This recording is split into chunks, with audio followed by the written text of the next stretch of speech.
नमस्कार प्रिय दर्शकों, हाजिर हूं मैं। किसी वरदान से कम नहीं है जो आज मैं आपको 5 गहरे योग बताने जा रहा हूं। और प्रिय दर्शकों, मैं आपको यह भी बता दूं, इन पांचों में से अगर कोई भी योग आपकी कुंडली में बन रहा है तो आप ये समझ लीजिए कि कितने ही दुर्योग क्यों ना हो आपकी कुंडली में, कहीं ना कहीं जो ये योग है उसका समन करने में आपकी सहायता अवश्य करेंगे। तो प्रिय दर्शकों, जो सबसे पहला योग बनता है जन्म कुंडली में, वो क्या कह रहा है? वो कह रहा है कि चंद्रमा जन्म कुंडली के 1, 4, 5, 9 और 10 इन भावों में बैठे हुए हों। कौन से हो? पूर्णिमा के आसपास के चंद्रमा हो, क्योंकि पूर्णिमा के आसपास का चंद्रमा सबसे बली माना गया है। और देवगुरु बृहस्पति से दृष्ट हो तो ये अत्यंत श्रेष्ठ बन जाता है। क्यों?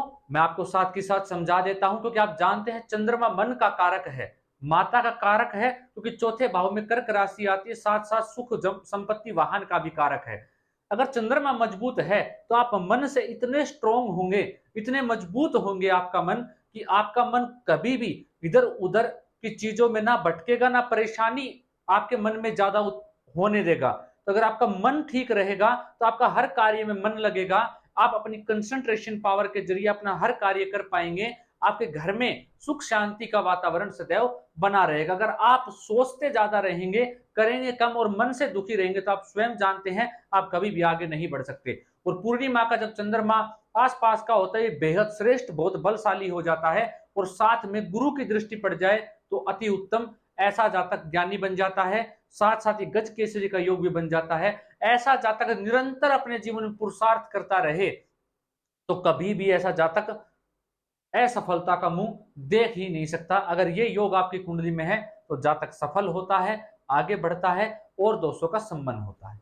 दूसरा योग कहता है प्रिय दर्शकों, जन्म कुंडली का 1, 4 लगन में, चौथे भाव में, पंचम भाव में, नवम भाव में और दसम भाव में देवगुरु बृहस्पति बैठे हुए हों, अच्छी स्थिति में हो, पीड़ित ना हो, किसी पाप ग्रह से दृष्ट ना हो, तो भी ये दोषों का समन कर देते हैं और ये श्रेष्ठ होता है। प्रिय दर्शकों, आप जानते हैं लगन में देवगुरु बृहस्पति दिग्बली हो जाते हैं और वो लाखों करोड़ों दोषों का निवारण कर देते हैं। दूसरे भाव में आप जानते हैं देवगुरु कारक होते हैं, तो धन की कमी कभी होने नहीं देते। पंचम के बारे में आप जानते हैं अति विशिष्ट है।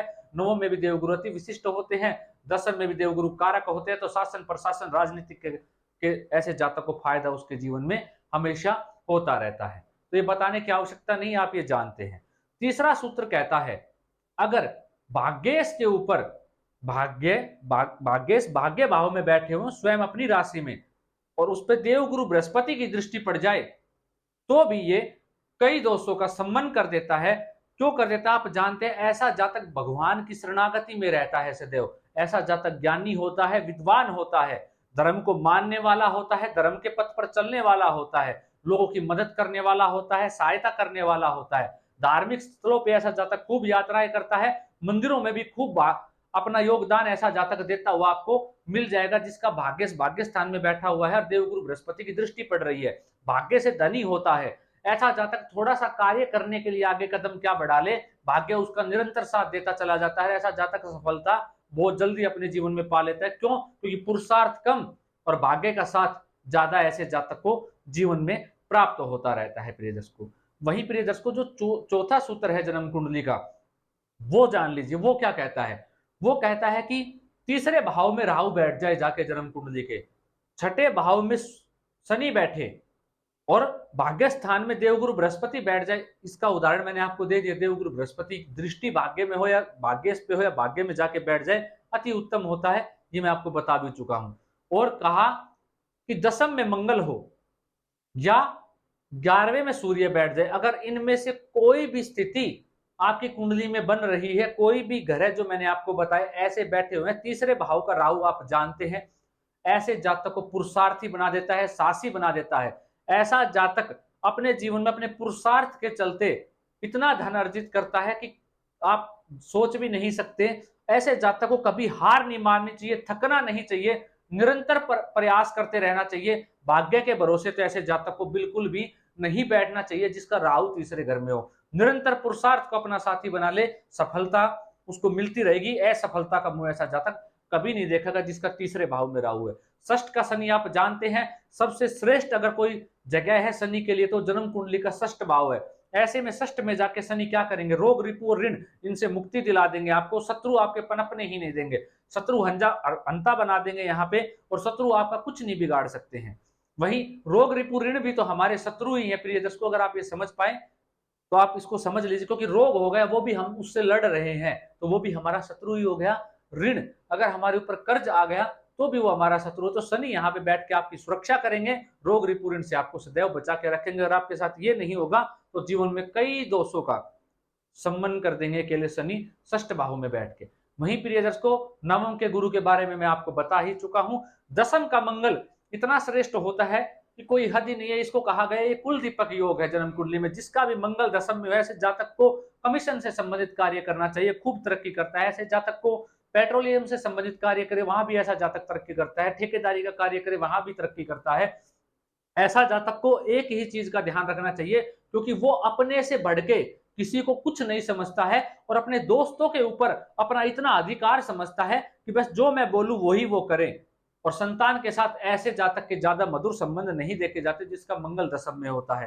तो प्रिय दर्शकों मंगल दशम में है तो ये अपने आप में एक महान राजयोग है और ऐसा जातक जीवन में खूब सफलता अपने में अर्जित करता है। वही मैंने क्या कहा, अगर ये योग नहीं है, अगर अकेला सूर्य आपके लाभ भाव में बैठा है तो भी ऐसा जातक अति विशिष्ट कारक हो जाता है सूर्य लाभ भाव में। और जब भी ऐसे जातक को धन की आवश्यकता होती है, धन स्वयं चल के ऐसे जातक के पास आता है। माता लक्ष्मी साक्षात ऐसे जातक के पास आती है और विराजमान रहती है, जिसका लाभ भाव में सूर्य होता है। और ये अपने आप में बड़ा श्रेष्ठ है, धन की कमी कभी नहीं होती है ऐसे जातक के पास। वही प्रिय दर्शकों जो आखिरी सूत्र कहा वो युति से संबंधित कहा। शास्त्र ने कहा कि गुरु और शुक्र की युति हो जाए किसी अच्छे भाव के अंदर, लगन में हो जाए, चतुर्थ में हो जाए, पंचम में हो जाए, नवम में हो जाए, दसम में हो जाए, 12वें घर में हो जाए, लाभ भाव में हो जाए, श्रेष्ठ बताया गया है शास्त्रों ने। आमने सामने दृष्टि संबंध बन जाए लेकिन किसी पाप ग्रह से दृष्ट ना हो। अगर गुरु और शुक्र की युति है वो पाप ग्रह से दृष्ट नहीं होनी चाहिए। शनि राहु सूर्य इत्यादि ग्रहों से दृष्ट ना हो तो किसी शुभ ग्रह से ही दृष्ट हो, जैसे चंद्रमा, क्योंकि बुध और शुक्र तो साथ साथ रहते हैं तो ये संभव नहीं है कि बुध शुक्र के ऊपर दृष्टि डाल पाए या गुरु के ऊपर जब उनकी युति हो।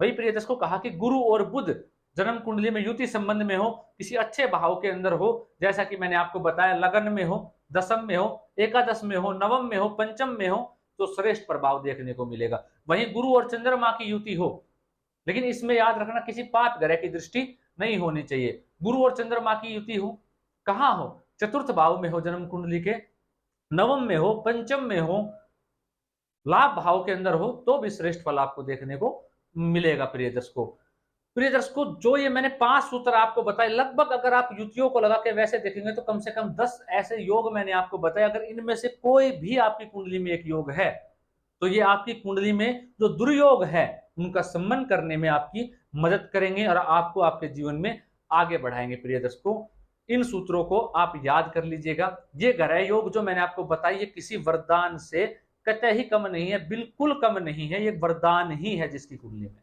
आशा करता हूं आज का कार्यक्रम आनंद देने वाला रहा होगा और आपको ज्योतिष में आनंद प्रदान करने वाला रहा होगा। आज के लिए इतना ही, इजाजत दीजिए, मिलता हूं कोई नया अद्भुत कार्यक्रम लेकर। नमस्कार।